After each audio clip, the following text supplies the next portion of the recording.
Meaning of firing. Firing. Firing. Firing.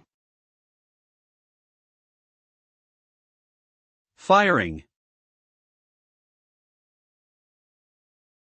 The term firing is often used in the context of employment, and refers to the act of terminating someone's employment. It can occur for a variety of reasons, such as poor job performance, violation of company policies, or downsizing. The result of being fired is that the individual is immediately terminated from their position and will no longer receive any pay or benefits from the company. Additionally, being fired may have negative consequences for future employment opportunities and could damage the individual's reputation within their industry or community.